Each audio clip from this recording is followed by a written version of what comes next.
Quem ativa um ministério de quem está ministrando é você. Quem recebe um profeta no caráter de profeta, recebe os benefícios espirituais que Deus depositou na vida desse homem.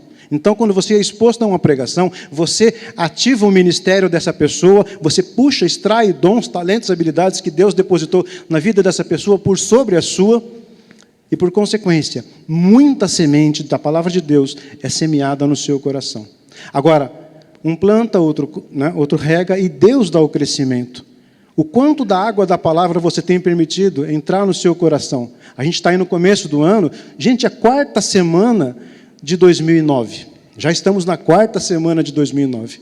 Existem tantos sonhos de Deus na nossa vida, nós precisamos regar com um relacionamento intenso com a pessoa do Espírito Santo. Pegar essas sementes e regar com oração, e regar com jejum, sentar e repartir. Meu irmão, Deus falou isso comigo, o que falou com você nessa palavra? Troca, como o Onésio usa, uma expressão, trocando figurinhas, crescendo cada vez mais em conhecer. Vale a pena, meu irmão, você crescer em conhecer cada vez mais o Senhor, permitindo essas sementes da palavra que são lançadas aqui, da parte de Deus, por teu coração, para que ela possa germinar de fato segundo a sua espécie. Às vezes as pessoas falam, puxa, Deus tem um plano, Deus tem um propósito, tem um dom na minha vida, e está demorando tanto para que esse dom flua, aconteça, floresça. Da ideia de Deus em ter sonhado com você, da ideia de Deus em ter depositado em você dons, talentos e habilidades, e ao acontecimento disso, até o ponto de você começar a funcionar, não depende de Deus, porque a parte dele ele já fez, depende de nós. Nós determinamos o tempo de crescimento. Quanto mais apaixonados, quanto mais você encharca a sua vida com um relacionamento intenso com a pessoa do Senhor, mais rápido é o teu crescimento, e mais Deus flui em você. As pessoas geralmente correm atrás dos dons. Irmão, eu quero um dom do Espírito Santo. A gente sempre encoraja, ao invés de você correr atrás do dom do Espírito Santo, que tal você buscar ter relacionamento de intimidade com a pessoa do Espírito Santo? Nele está toda a pneumática, ou seja, todas as coisas relacionadas do Senhor, todos os dons estão. Ele é o próprio dom. Então, quando você tem um relacionamento de intensidade com a pessoa do Espírito Santo, você está pronto para que ele possa te usar, seja lá qual for a situação ou circunstância. Não é simplesmente vir para cá, no Domingão do Onesião, e curtir aqui o culto. Muitos vêm aqui para o Domingão do Onesião para curtir o culto, e marcar o seu relógio, o seu ponto religioso. Pronto, já ouvi a pregação, por hoje está legal. Não é isso. É trazer essa palavra para si. E não deixar a Bíblia, a gente usa muito a expressão, o Onésio fala bastante, o livro de cabeceira, não é?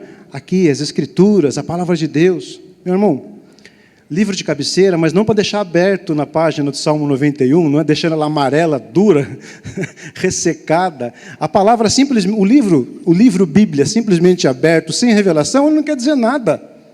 Não quer dizer nada, mas quando você começa a entender, aquele que habita no esconderijo do Altíssimo, Ele é o meu Senhor. A palavra de Deus fala que o nome do Senhor é como uma torre forte, para onde os bons vão e ficam em segurança. Então, no Senhor estou protegido, no Senhor eu estou refugiado, estou guardado, Ele é o meu farol. Quando você começa a entender, crescer em revelação de Jesus dessa forma, aí o Salmo começa a fazer diferença na sua vida. Não aberto lá, mas vivo no seu coração. Então, vamos regar, e não simplesmente vir aqui para o Domingão aí do Onesião.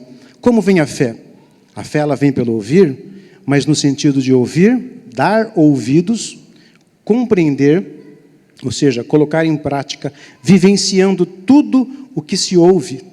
Porque o Senhor é aquele que recompensam todos aqueles que procuram conhecê-lo melhor. Vamos crescer nesse conhecer ao Senhor, para que Ele venha nos recompensar. Deus está desejoso, como um pai. Deus é pai soberano, Deus é um pai, paizinho, presente. Está desejoso em se dispensar para dentro das nossas vidas. Vamos procurar crescer em conhecer o melhor. Que tal a gente se dedicar para crescer e conhecer o melhor? Através, por exemplo, do diálogo com Deus. Eu coloquei essa expressão diálogo com Deus. Por que você não colocou oração? Porque a palavra oração, algumas pessoas ainda confundem e imaginam Deus como se Ele fosse um simples Papai Noel dos céus, onde as pessoas vêm com seus com as suas cartinhas e os seus pedidos e depositam na árvore e vão embora. Não esperam Deus falar. Conhecer Deus através do diálogo. Por que diálogo? Não é monólogo. Orar, rezar, seja lá qual for a expressão que você queira utilizar, é a arte de falar com Deus. Falar, Deus é uma pessoa, o Espírito Santo é uma pessoa, ele tem sentimentos, não é? Tem ciúmes. Falar com Deus e parar para dar ouvidos. Foi o próprio Jesus, o nosso Senhor, o nosso alvo, né? O nosso exemplo, o nosso referencial, que diz, eu mesmo, Jesus dizendo, não posso fazer nada sem que primeiro eu veja meu Pai fazer. Se Jesus disse isso, se ele precisava levantar mais cedo, na boca da madrugada, aquele horário mais gostoso que dá vontade de se virar para o outro lado, se ele sentia essa necessidade de levantar mais cedo para conversar com o Pai, para absorver do Pai tudo o que o Pai queria que ele fizesse no decorrer do dia, se ele tinha essa necessidade, o que dirá eu e você? Nós precisamos crescer no diálogo com Deus. Falar, parar para dar ouvidos. Você já pensou, você vai desenvolver amizade com alguém, e essa pessoa só chega te pedindo coisas? Começa a querer se favorecer pelos benefícios que você pode proporcionar, e é um pidão, me dá. Para, não dá para ser amigo de uma pessoa assim. Não dá. Tem que ter diálogo, é uma coisa recíproca, não é? Crescer em conhecer o Senhor também através do estudo das Escrituras. Estudar. Gente, toda a Escritura é inspirada por Deus. Se ela é inspirada por Deus, então por que não permitir o Espírito que inspirou essa palavra tocar a tua vida, envolver a sua vida, estudando as Escrituras? Nós temos aí um mês, né, com 31 dias, uma dica que eu sempre dou para o pessoal, para os novos na fé, isso vale para as nossas vidas, que eu pratico também, por que não ler? Provérbios são 31 capítulos, por que não ler um por dia? Leia o livro de Provérbios. Cada dia você lê um capítulo de Provérbios. Por exemplo, hoje 18. Leia Provérbios 18. 1, 2, 3 vezes, se possível for.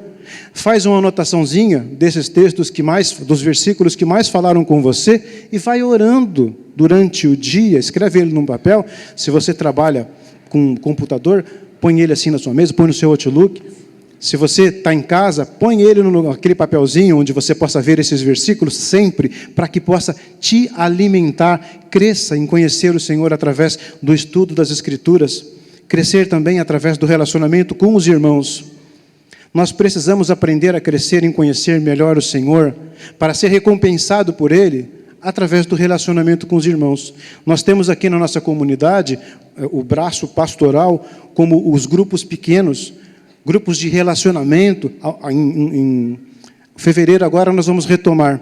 É o tempo que você tem para crescer em conhecer o Senhor através da vida dos irmãos. Irmãos maduros ali vão ajudar você a descobrir a razão da sua existência, quais são os seus dons, talentos e habilidades, vão ajudar você a crescer.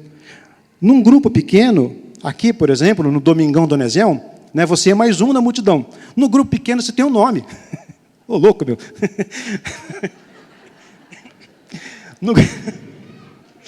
No grupo pequeno você tem um nome.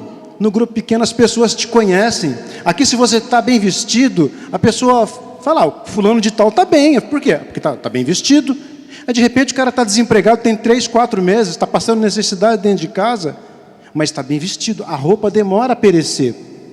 O alimento dentro de casa acaba rapidinho. Num grupo pequeno, as pessoas se suprem também, mas não vamos para os grupos simplesmente por esses benefícios, mas eu vou porque eu quero crescer em descobrir meu dom, meu talento, minha habilidade, e eu quero ir para dar, eu quero ir para abençoar. Esse tem que ser o nosso pensamento. Paulo, por exemplo, quando escreve aos Efésios, capítulo 5, no versículo 18, ele fala, deixem-se encher pelo Espírito Santo, se permita ser cheio.